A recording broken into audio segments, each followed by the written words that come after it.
আজকে এই মঞ্চে স্পষ্ট করে বলতে চাই, ওই ৭২-এ যেই সংবিধান একটা দলের সংবিধান ছিল, যেই সংবিধানের ড্রাফট আরেকটা দেশ থেকে পাশ হয়ে এসেছে, সেই মুজিববাদী সংবিধান এই বাংলাদেশে আর আমরা থাকতে দিতে পারি না।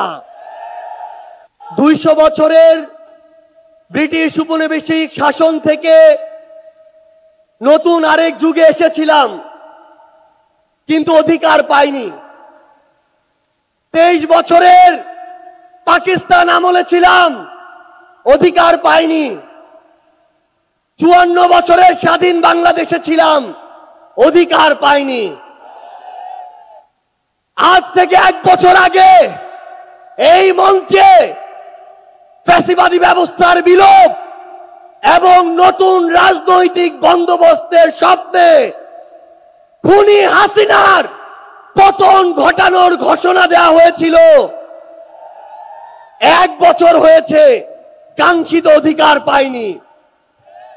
আমরা আর হতাশার কথা বলতে চাই না। আগামীর বাংলাদেশে আমরা যে অধিকারগুলো পেতে চাই, যেভাবে বাংলাদেশকে দেখতে চাই, আমরা সেগুলো এই মঞ্চ থেকে বলতে এসেছি।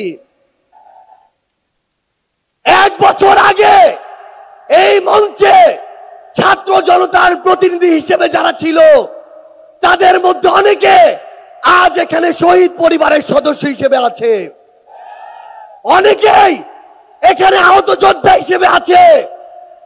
আমরা এই মঞ্চে আজ আমার শহীদ ভাইদের হত্যার বিচার চাইতে এসেছি, আহত যোদ্ধাদের রক্ত ঝরার বিচার চাইতে এসেছি।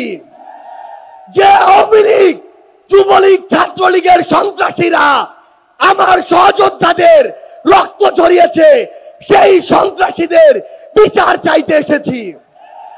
আমরা এই অন্তর্বর্তীকালীন সরকারের কাছে মৌলিক সংস্কারের নিশ্চয়তা চাইতে এসেছি।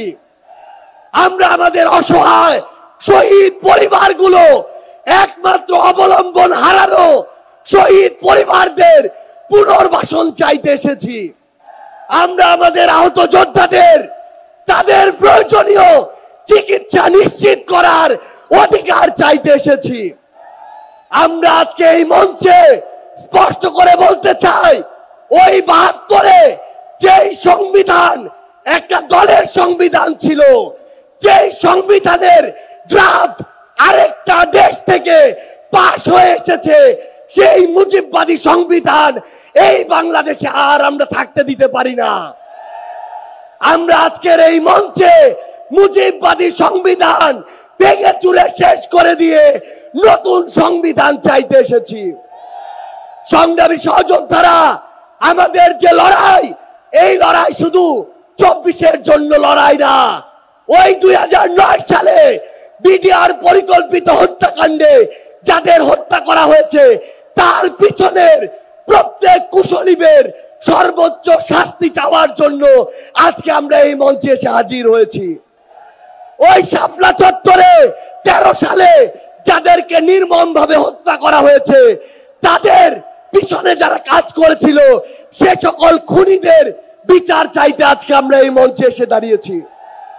বাংলাদেশের আপামর ছাত্র জনতা, আমাদের সংগ্রামী সহযোদ্ধারা, আমরা শুধু আপনাদের স্পষ্ট করে একটা জিনিস বলি, এই বাংলাদেশে যেমন ইসলাম ফোবিয়ার জায়গা হবে না, ইসলাম বিদ্বেষেরও জায়গা হবে না। এই বাংলাদেশে আমরা যেমন কোন জঙ্গিকে দাঁড়াতে দিব না, তেমনি কোন জঙ্গি নাটকও করতে দিব না।